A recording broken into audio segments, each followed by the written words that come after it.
நீங்க ஒரு வேலை செஞ்சு முடிக்கிறதுக்கு ரொம்ப நேரம் டைம் எடுத்துக்கிறீங்களா? என்னால வந்து எந்த வேலையுமே வந்து சீக்கிரம் பண்ணி முடிக்க முடியல அப்படின்னு சொல்லி கஷ்டப்படுறீங்களா? அப்ப இந்த 2 கான்செப்ட் உங்களுக்கு ரொம்பவே ஹெல்ப்ஃபுல்லா இருக்கும். அது என்னென்ன கான்செப்ட் அப்படின்னு பார்க்கறதுக்கு முன்னாடி நம்மளோட சேனலை லைக் பண்ணுங்க. சப்ஸ்கிரைப் பண்ணாம இருந்தா சப்ஸ்கிரைப் பண்ணுங்க. வாங்க வீடியோக்குள்ள போகலாம்.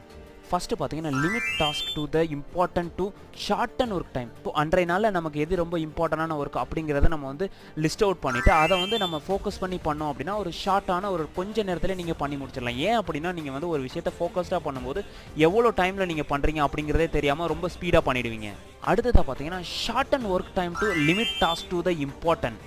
என்கிட்ட வந்து இவ்வளோ தான் டைம் இருக்கு. ஸோ என்கிட்ட ஒரு 2 ஹார்ஸ் தான் டைம் இருக்கு. ஸோ நான் அதை வந்து எப்படி பண்ணலாம் அப்படின்னு கேட்டிங்கன்னா, டெய்லில எது வந்து உங்களுக்கு இம்பார்ட்டன்ட்டா இருக்கு அப்படிங்கிறத வந்து நீங்க வந்து பிரையாரிட்டைஸ் பண்ணிட்டு, அதில வந்து நீங்க டைம் ஷெட்யூல் பண்ணி, ஸோ நான் இந்த நேரத்தில இது பண்ண போறேன் அப்படிங்கிறத ஷெட்யூல் பண்ணி பண்ணீங்க அப்படின்னா, உங்களோட மொத்த டாஸ்க்கையுமே கம்ப்ளீட் பண்ணிடலாம். ஸோ இப்போ வந்து பார்த்தீங்கன்னா, உங்களுக்கு டைம் போறதே தெரியாது. இப்ப என்ன நடக்கும் அப்படின்னு பார்த்தீங்கன்னா, உங்களோட குறைஞ்ச நேரத்தில நீங்க உங்களோட டாஸ்க்க நீங்க